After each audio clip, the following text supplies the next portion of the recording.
Hello everyone, welcome to step to English with Reena. और आज हम सीखेंगे सिंपल सेंटेंस को क्वेश्चन कैसे बनाते हैं और उसका आंसर कैसे देते हैं। तो पिछले दो वीडियो में हमने सीखा था कि सिंपल सेंटेंस कैसे बनाता है और उसका नेगेटिव कैसे बनाता है, राइट।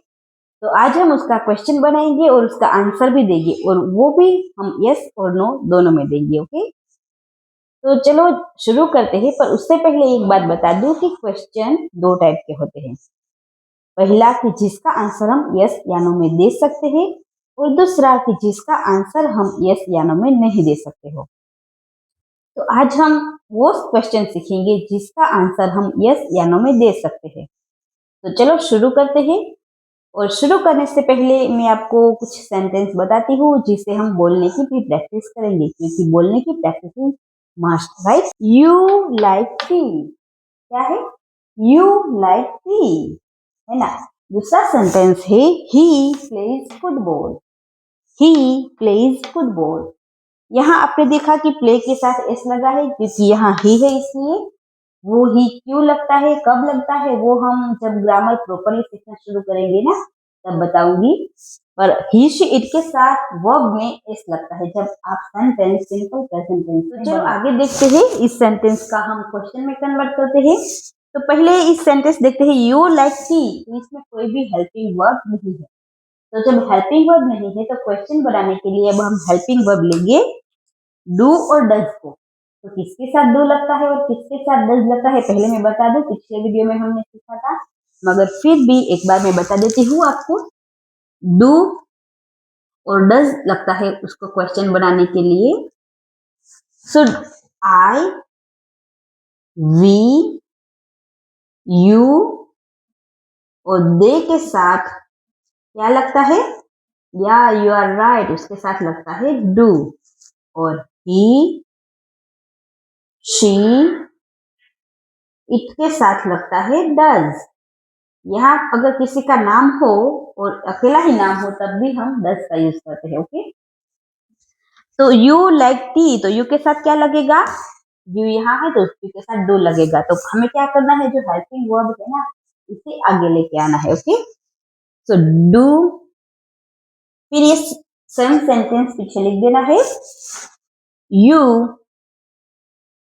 लाइक टी, और पीछे क्वेश्चन मार्क लगा देना है। बहुत सिंपल है ना। तो चलो देखते हैं, डू यू लाइक टी, अब उसका आंसर देना है। तो अगर हमने क्वेश्चन डू से पूछा है ना, तो आंसर भी हम डू से ही देंगे। Okay, yes, yes I do. याद रखिए यहाँ यू था तो यू का आई बन जाता है जब हम आंसर देते हैं ना, तब। अब दूसरा सेंटेंस देखते हैं, ही प्लेज फुटबॉल। तो ही के साथ क्या लगता है? ही के साथ डज लगता है। तो पहले हमें डज लिखना है, डज ही प्लेज फुटबॉल। पर यहाँ हमने डू में ईएस लगा दिया, तो यहाँ जो एस है ना वो हट जाएगा। Okay, does he play football.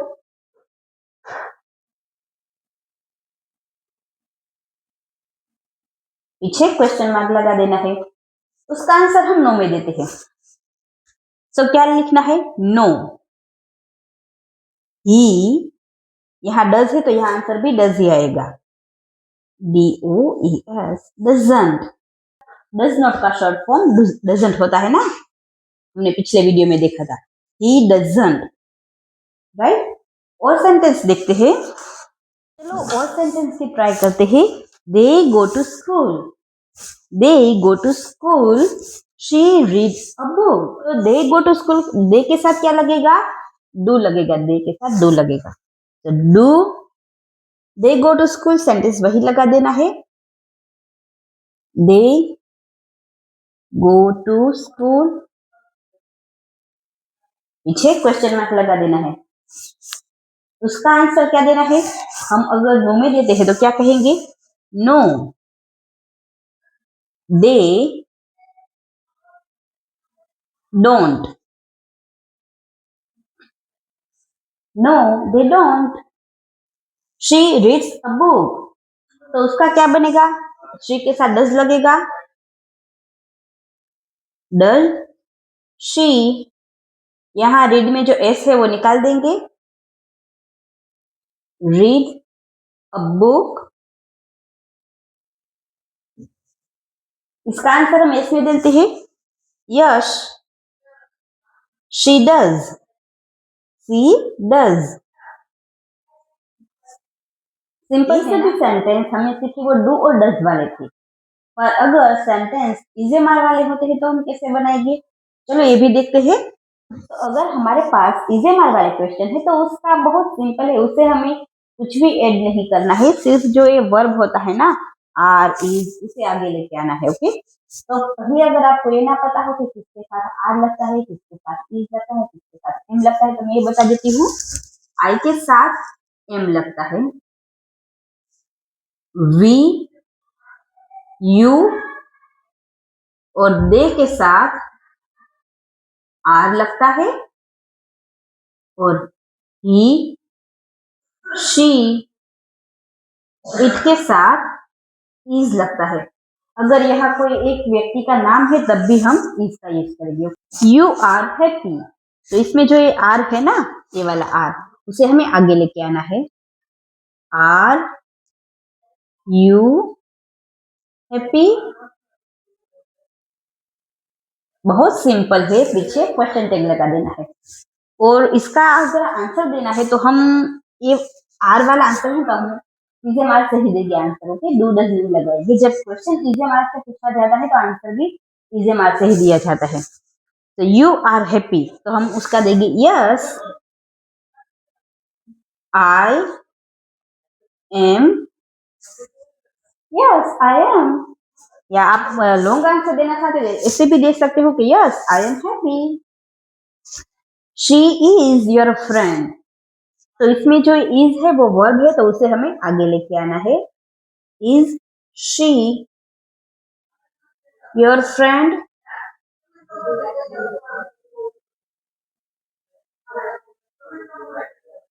Question mark लगाना है, उसका आंसर हम नो में देने की ट्राई करते हैं। Is she your friend, no,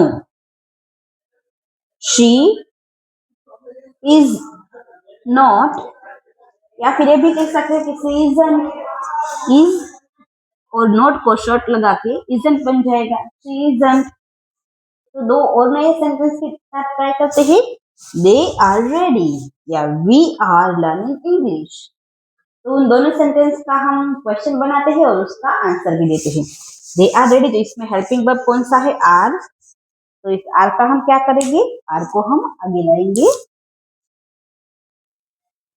are they ready, question mark लगाना है। तो आंसर नो में देते हैं, नो दे आरंट या आर नॉट, आर नॉट। आप फुल सेंटेंस लिखना चाहते हो तो वो भी लिख सकते हो, no they are not ready, अब वी आर लर्निंग इंग्लिश। तो ये इसमें भी जो आर है उसे आगे ले आना है, आर वी लर्निंग इंग्लिश।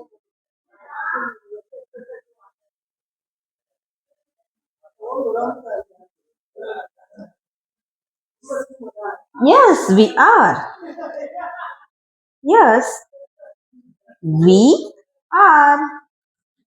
बहुत इजी है ना।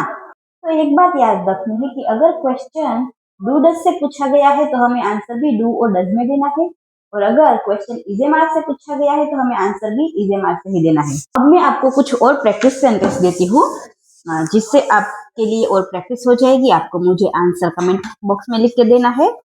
तो ये सेंटेंस रहे हमारे पास, do you like pizza, do you like pizza, are you hungry now, are you hungry now, is he your friend, is he your friend. तो ये तीनों क्वेश्चन आपके पास है, आपको मुझे कमेंट सेक्शन में आंसर बताना है। और याद रखिएगा कि जो क्वेश्चन डू से स्टार्ट होता है, डू या डज से, उसका आंसर भी हमें डू या डज में देना है, और इजे मार्क से शुरू होता है उसका आंसर हमें इजे मार्क से देना है। और पूरे हफ्ते तक में आज जो हमने सीखा उसी की शॉर्ट्स अपलोड करती रहूंगी, तो आपके लिए वो रिवीजन होता जाएगा। क्योंकि रिवीजन करना बहुत ज़रूरी होता है लर्निंग करने के लिए। और नेक्स्ट वीक ऐसे ही टॉपिक के साथ आते हैं, तब तक के लिए स्टे ट्यून्ड।